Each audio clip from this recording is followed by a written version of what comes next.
What's up, cracks? Welcome to the world, Maldini. Welcome to your channel. We have some beautiful Champions League round of 16 matches. That will be next week. And today we are going to talk about legends who have played in the round of 16, who have played in the quarterfinals, who have played in the semifinals, and even some who have played in several finals. But we are going to create a lineup of players who have never managed to win the Champions League or its equivalent, the European Cup. Let's go further back in the years. An 11 of true legends emerges. We've done a little bit of cheating with the system. 3 defenders in the rest, a diamond in the midfield, and everyone on the attack. Because there are true maestros who retired without being able to lift the most important club trophy. And then we are going to do a bonus track with some who are still active, but we'll see if they win it or not. Let's get to it. Let's discuss that lineup of legends who never won the Champions League.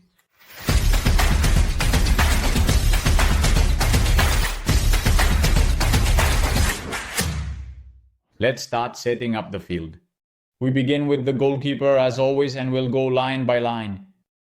The best goalkeeper, I believe, in history who retired without winning a Champions League is, we all know, Gianluigi. Bueno, the Italian goalkeeper. He has lost up to 3 finals, some cruel ones. I don't know if for him, well, yes, I imagine.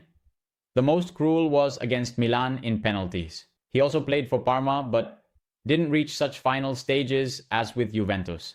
Later, he played a couple of matches with PSG, but the 3 finals with Juve, the first one, as I mentioned, was a penalty shootout against the eternal rival Milan. And then, of course, he lost against the MSN in 2015. And the other one, I don't know, we would have to ask him if it's harder for him or not, is the one he lost by 4-1 in Cardiff against Real Madrid.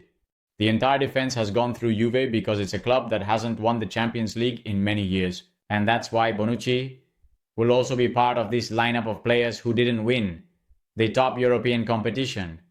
He has only lost 2 finals, the one against Barcelona and the one against Real Madrid. I imagine for him, the one he lost by a landslide is harder. Another one who hasn't had the luck to win either. The Champions League is Lilian Thuram because he also suffered that defeat against Milan and then had the bad luck of signing with Barca, but before winning that first Champions League under Pep Guardiola. Remember, he retired a year earlier, a season before, when he had 2 more years signed due to health problems. The center of the defense is for Cantona, who was also with Juve, was also at that Inter, which also reached the semis.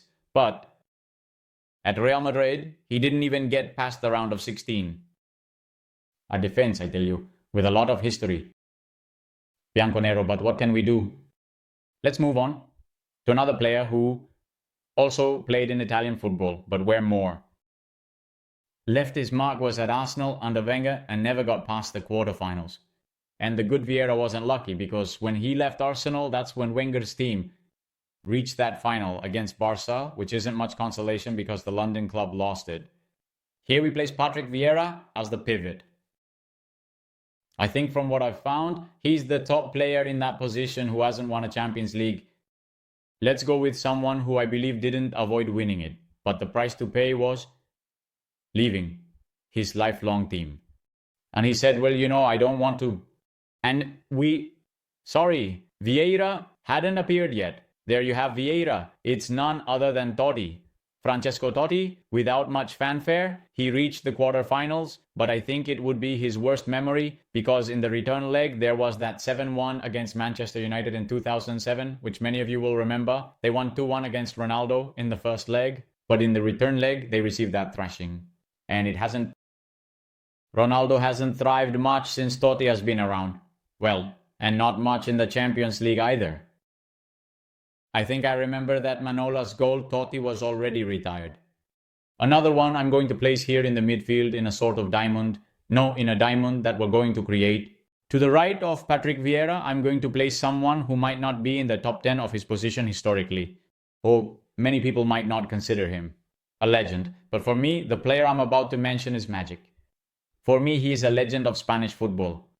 He has a statue at Manchester City's stadium. And for me, Silva, he must be included in this lineup, gentlemen. Truly. A top player Recently, they interviewed Isaac, the Newcastle forward. They asked, best player you've played with. He said, David Silva. They also asked Marino. He said, David Silva. To Odegaard didn't get to play with him, I think. No, he didn't get to play with him, but he also had him as an idol.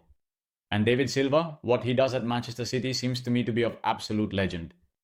He also played in the Champions League with Valencia, those quarterfinals where he scored a great goal against Chelsea and reached a semi-final against Real Madrid in 15-16, but he missed the return leg due to injury. For me, if David Silva doesn't reach legend status for you, forgive me, but since he was my idol when I was young, I had to include him in this 11. As an attacking midfielder, we're going to include another Arsenal legend, Bergkamp, pivot and attacking midfielder. We give it to Arsenal. Forgive me, this is all making me do this. Let's focus a little on Bergkamp. There he is. We've got a good midfield. Honestly, the Arsenal player put on a show in the Premier League, but in the Champions League, he didn't go much further. In that season, when Arsenal lost the final against Barcelona, that's it. We're not gonna say he was retiring. But it is true that he wasn't getting many minutes anymore. He was a substitute in the final without entering the field and didn't achieve glory in the top international competition. What can we do? The three up front are three gentlemen. They're amazing, right? Three amazing gentlemen that, before naming them, I remind you, I know there will be very few people left, but hey, if you're watching the video and you like it, subscribe to Mundo Maldini. Subscribe to Mundo Maldini. We're going like a rocket. But if you're watching the video, it costs you nothing to subscribe and join the best football community on YouTube. Let's now move on to the left winger, who is none other than Eric Cantona. If I mentioned that Bergkamp didn't have much presence in the Champions League, Eric Cantona, even less. He did play before being at Manchester United with Leeds. In one edition, where they were eliminated against Wenger, and with Manchester United, he didn't have much success in the top international competition because he falls with a group including Göteborg, Barca, and doesn't go much further. And then comes the other season he plays with United in this Champions, he falls in the semis against Dortmund in 96-97 when the German team won that Champions League. On the right, there's no doubt here. I think everyone, since you entered the video, knows who was going to play here, attacker on the right. Diego Armando Maradona for Maldini, for my boss, the best player in history. I'm more of a Team Messi fan because of how he maintained his level. But Messi doesn't have any role in this video. Maradona does because he could only play twice.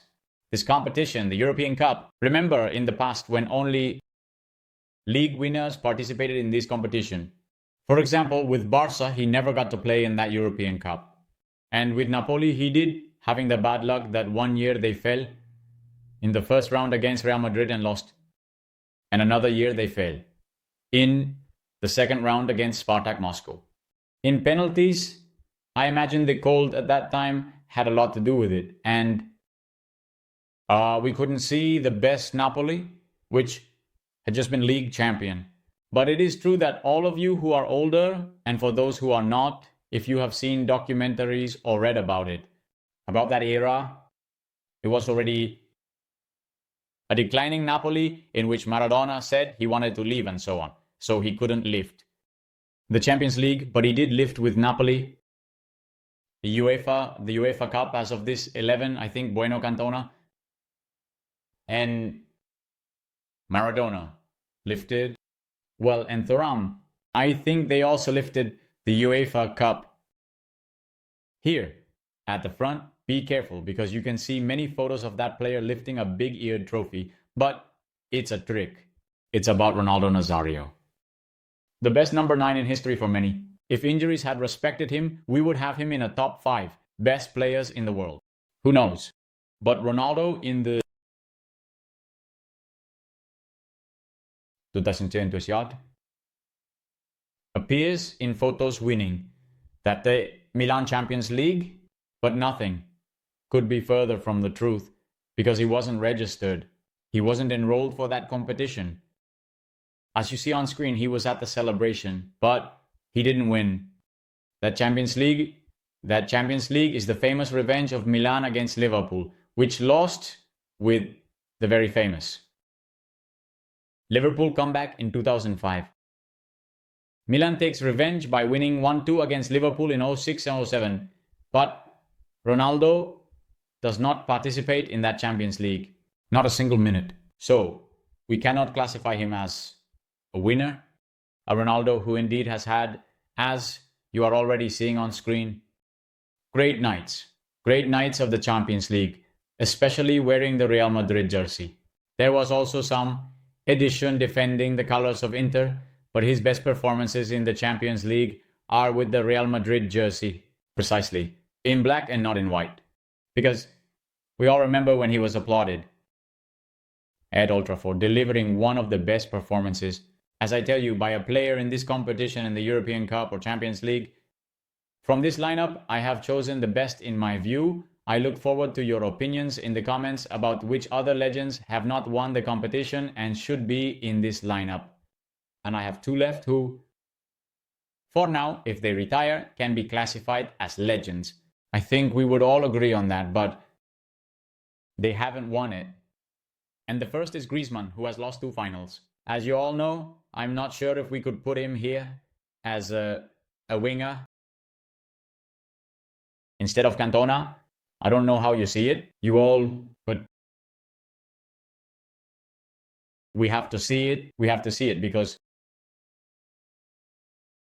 I'm going there so both can be seen. There you have them. Griezmann would play there. He could also come in for Bergkamp if you want to keep Cantona. But we have to see if he wins it this year, because I think it's his last shot. We'll see everything. In the next round, against Real Madrid, I believe it's the last edition of the Champions League he will play, Antoine Griezmann. And after leaving Atletico, presumably to the United States, whether he fits in this lineup of legends, and another one who, being younger, I think has more chances. Griezmann has lost 2 Champions League finals. No, 1, sorry. He wasn't in the Lisbon one. And another one is Kylian Mbappe, who also knows what it's like to lose a final. Especially, well, particularly that one, the only one he has lost, the one in Lisbon against Bayern Munich.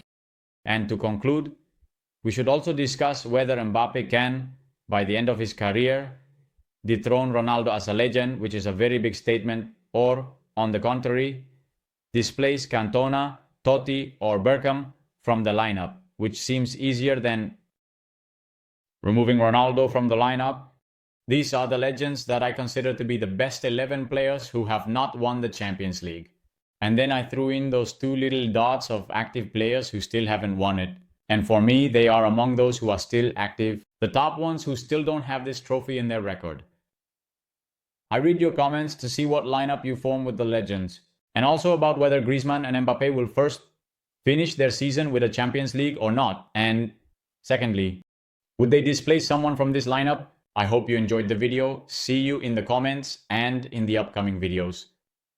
Bye.